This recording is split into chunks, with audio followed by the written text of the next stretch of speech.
Hello friends, எல்லாருக்கும் வணக்கம். இன்றைக்கி நம்ம வீடியோவில் பார்க்க போகிற ரெசிபி சூடான சுவையான சோயா 65.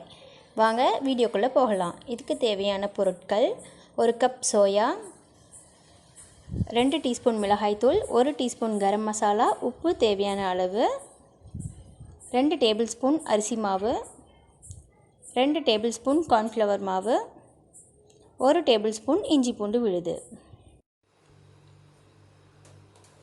நல்லா கொதிக்க வச்ச தண்ணியில் 1 கப் சோயாவை ஆட் பண்ணி ஒரு 10 நிமிஷம் இதில் ஊற வச்சுக்கலாம்.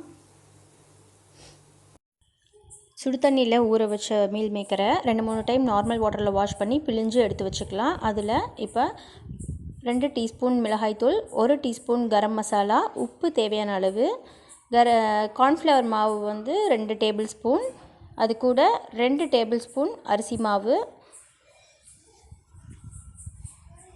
அப்புறம் 1 டேபிள் ஸ்பூன் இஞ்சி பூண்டு விழுது ஆட் பண்ணி நல்லா மிக்ஸ் பண்ணிக்கலாம்.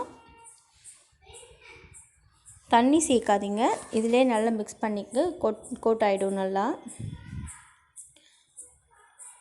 இது நீங்கள் சாப்பிட்டு பார்த்தீங்கன்னா சிக்கன் 65 மாதிரியே இருக்கும்.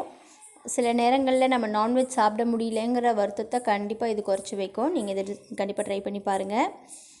இது பாருங்கள், இந்த அளவுக்கு நல்லா கோட் ஆகிற அளவுக்கு பிசைஞ்சுக்கணும். பிசைஞ்சு இதை 1 மணி நேரம் ஊற வச்சுக்கலாம். ஊற வச்ச சோயாவை எண்ணெயில் போட்டு பொரிச்சு எடுத்துக்கலாம். நான் சின்ன சைஸ் சோயா சங்க்ஸ் தான் எடுத்திருக்கேன். என்கிட்ட அதுதான் இருந்துச்சு. பெருசு போட்டிங்கன்னா ரொம்ப நல்லாயிருக்கும் டேஸ்ட். அது எண்ணெய் தேவையான அளவு மட்டும் எடுத்துக்கோங்க. சிலர் இந்த கொதிக்க வச்ச எண்ணெயை மறுபடியும் யூஸ் பண்ண மாட்டீங்க, உங்களுக்கு இது வேஸ்ட் ஆகிடும். பாருங்கள், இந்த அளவுக்கு கொஞ்சம் எண்ணெய் அடங்கி வர அளவுக்கு வெந்தால் போதும். ரொம்ப கிறிஸ்பியாக நீங்கள் எடுத்திங்கன்னா அது ஒரு மாதிரி ஹார்ட் ஆகிடும், நல்லா இருக்காது. இந்த ஸ்டேஜில் நம்ம இதை எடுத்து ஒரு பிளேட்டுக்கு மாற்றிக்கலாம். சூடான சுவையான சோயா 65 ரெடி. இந்த நாள் அந்த நாள், வெள்ளிக்கிழமை, சனிக்கிழமை, அமாவாசைன்னு எந்த பிரச்சனையும் கிடையாது. எந்த நாள் வேணாலும் நீங்கள் இந்த 65 தாராளமாக ட்ரை பண்ணலாம்.